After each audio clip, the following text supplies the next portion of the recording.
Hello दोस्तों, तो आज हम लोग पढ़ने वाले 6ठी शताब्दी ईसा पूर्व की राजनीतिक दशा, महाजनपदों का उदय एवं मगध साम्राज्य। तो चलिए देखते हैं क्वेश्चन को। 6ठी-5वीं शताब्दी ईसा पूर्व में तुर्की के लोगों ने सिंधु के पूर्व के लोगों द्वारा इस्तेमाल की जाने वाली भाषा को कहा था, तो हिंदवी कहा था। राजा बिंबिसार के दरबार में वह प्रसिद्ध चिकित्सक जो भगवान बुद्ध के निजी चिकित्सक थे, तो जीरो। उसके बाद आइए 6ठी शताब्दी ईसा पूर्व में जैन और बौद्ध ग्रंथों में 16 महाजनपदों का उल्लेख किया गया है। भारत का प्राचीन राजधानी कौन सा है, तो पाटलिपुत्र है। ठीक है। फिर उसके बाद देखिए मगध साम्राज्य का अंतिम शासक कौन था, तो कालाशोक था। मगध की राजधानी राजगिरी से पाटलिपुत्र स्थानांतरित किसने की थी, तो अजातशत्रु ने। फिर उसके बाद देखते हैं बिंबिसार मगध का शासक था। मगध साम्राज्य की राजधानी कौन सी थी, राजगीर थी। आर्य संस्कृति के सर्वोच्च काल में गंगा घाटी के जनपद जो संख्या में कितने थे, 16 थे। प्राचीन काल में अवध को कोसल के नाम से जाना जाता था। किसके नाम से जाना जाता था, कोसल के नाम से जाना जाता था। 16 महाजनपदों का उल्लेख किस में है, तो अंगुत्तर निकाय में है। ठीक है। 16 महाजनपदों का उल्लेख किस में मिलता है, तो अंगुत्तर निकाय में। कलिंग नरेश खारवेल संबंधित थे चेदी वंश से। फिर उसके बाद 6ठी शताब्दी ईसा पूर्व का मत्स्य महाजनपद स्थित है राजस्थान। फिर उसके बाद प्राचीन नगर के अवशेष कुम्भरार स्थल से प्राप्त हुए, ये कहाँ है, तो पाटलिपुत्र। फिर मालवा क्षेत्र पर मगध की सत्ता का विस्तार हुआ था शिशुनाग के समय में। मगध का शासक जिसने राज्यारोहण के लिए अपने पिता की हत्या की और स्वयं इसी कारणवश अपने पुत्र द्वारा मारा गया, अजातशत्रु। फिर उसके बाद देखते हैं मगध का सम्राट जिसे अप्रोप परशुराम के नाम से भी जाना जाता है, तो यह है महापद्मानंद। अब उसके बाद देखते हैं प्राचीन श्रावस्ती का नगर विन्यास आकृति है अर्धचंद्राकार। कैसा है, तो अर्धचंद्राकार है। 6ठी शताब्दी ईसा पूर्व सुक्तिमती राजधानी थी किसकी, तो चेदी। अब यहाँ देखिए अभिलिखित साक्ष्य में प्रकट होता है कि नंद राजा के आदेश से एक नहर खुदाई गई थी कलिंग में। फिर उसके बाद उदयन वासदत्ता के दंत कथा संबंधित थे किसे, तो कौशाम्बी से। फिर प्राचीन भारत में मगध साम्राज्य की सबसे प्रारंभिक राजधानी कौन सी, तो पाटलिपुत्र। मगध महाजनपद गंगा और सोन नदियों से घिरा हुआ था। वची महाजनपद की राजधानी क्या थी, तो वैशाली थी। उसके बाद राजगिरी मगध महाजनपद की प्रथम राजधानी थी। प्राचीन भारत का पहला साम्राज्य है जिसने युद्ध के लिए बड़े पैमाने पर हाथियों का उपयोग किया था, तो मगध। अब उसके बाद भगवान गौतम बुद्ध के जीवन काल के दौरान 7वीं और 6ठी शताब्दी ईसा पूर्व में महान शक्तियाँ महाजनपद अस्तित्व में आई थी, तो कितने, 16। प्राचीन चंपा शहर को अंग महाजनपद की राजधानी माना जाता है। अब हम लोग देखेंगे मगध का उत्कर्ष, तो यानी इमर्जेंस ऑफ मगध। तो मौर्य वंश ने नंद राजवंश के बाद मगध पर शासन किया। बिंबिसार हड़यक वंश का राजा था, तो बिंबिसार किसका था, हड़यक वंश का राजा था। प्रसिद्ध चिकित्सक जीवक की नियुक्ति बिंबिसार के दरबार में की गई थी। हड़यक वंश से मगध के पहले शासक बिंबिसार। नंद वंश का अंतिम शासक कौन था, तो धनानंद। हड़यक वंश का शासक अजातशत्रु बिंबिसार का पुत्र था। राजा अजातशत्रु हड़यक वंश का शासक था। 4ठी शताब्दी ईसा पूर्व में मगध की राजधानी को पाटलिपुत्र स्थानांतरित कर दिया गया। बिंबिसार ने किस राजवंश के राजा के उपचार के लिए राजवैद्य जीवक को भेजा था, तो अवंती के राजवंश के राजा के उपचार के लिए राजवैद्य भेजा था।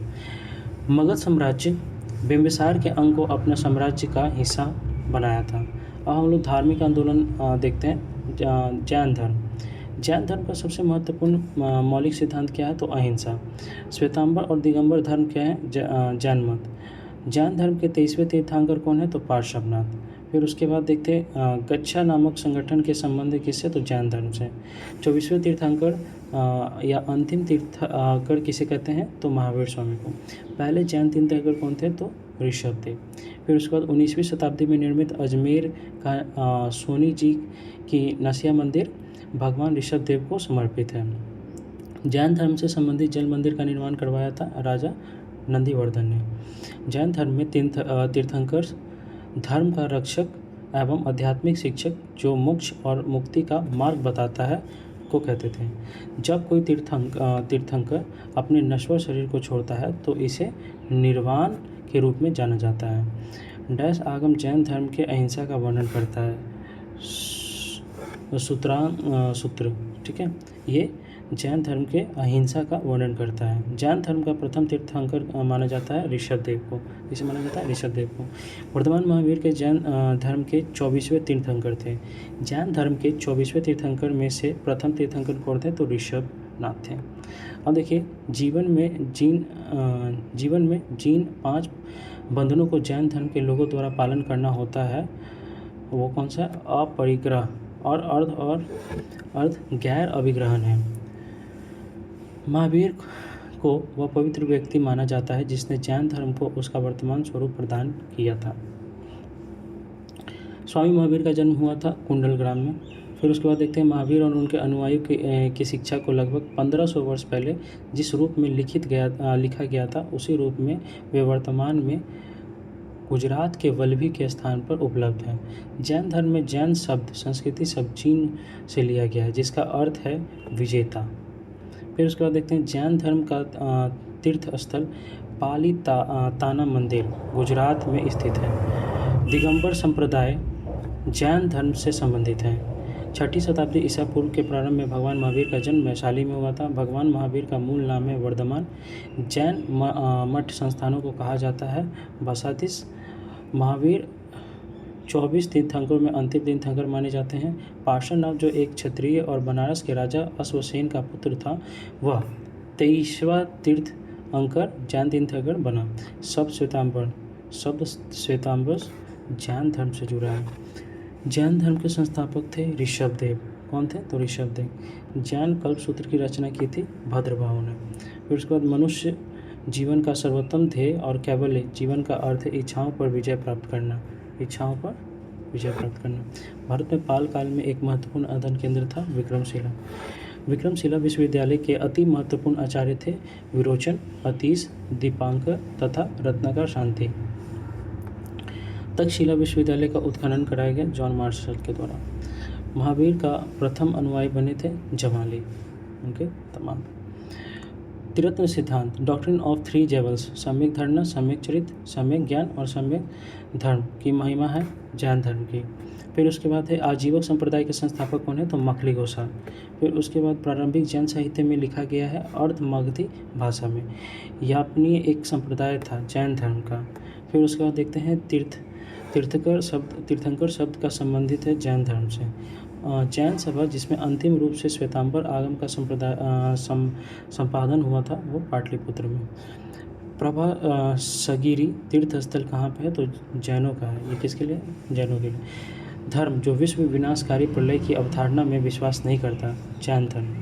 उसके बाद हम लोग देखते हैं जैनियों की पवित्र पुस्तकें कहलाती है आगम सिद्धांत। क्या कहलाती है? आगम सिद्धांत। दर्शन जिसने पुनर्जन्म के विश्वास को अस्वीकार कर दिया, चारवाक। जैनों के अंतिम तीर्थंकर कौन थे? तो वर्धमान महावीर। भगवान महावीर का मोक्ष निम्न में से किस स्थान पर प्राप्त हुआ था? पावापुरी। अब उसके बाद देखते हैं वर्धमान महावीर क्षत्रिय वंश के प्रमुख के पुत्र थे। जैन धर्म में 24 तीर्थंकर थे। अब उसके बाद देते हैं व्यवहारिक जीवन में 10 सार्वभौमिक गुणों का पालन करके आत्मशुद्धि और उद्धान के लिए प्रतिवर्ष पर्युषण पर्व मनाता है कौन? जैन समुदाय। भगवान महावीर का जन्म वर्तमान समय के बिहार राज्य में हुआ था। जैन धर्म के पहले तीर्थंकर कौन थे? ऋषभदेव। फिर उसके बाद संथरा, ये जैन समुदाय का एक धार्मिक संस्कार है। प्रथम और चौथे जैन तीर्थंकर के जन्म स्थान के रूप में मान्यता प्राप्त पवित्र शहर कौन सा? तो अयोध्या। फिर उसके बाद है जैन दर्शन शास्त्र के अनुसार जिन शब्द का अर्थ क्या होता है? विजेता। महावीर के शिक्षाएं जो कि लगभग 1500 वर्ष पूर्व लिखी गई थी वर्तमान में उपस्थित है वल्लभी गुजरात में। अब उसके बाद देखिए यहाँ पे श्रावस्ती, सूची 1 और सूची 2। तो श्रावस्ती जो है संवरनाथ, काकंदी, सुविधानाथ, अयोध्या, ऋषभनाथ और पभोषा पद्म प्रभु। ठीक है। अब हम इसके बाद देखते हैं बौद्ध धर्म। बौद्ध धर्म हम लोग अगले वीडियो में पढ़ेंगे। उसके लिए धन्यवाद।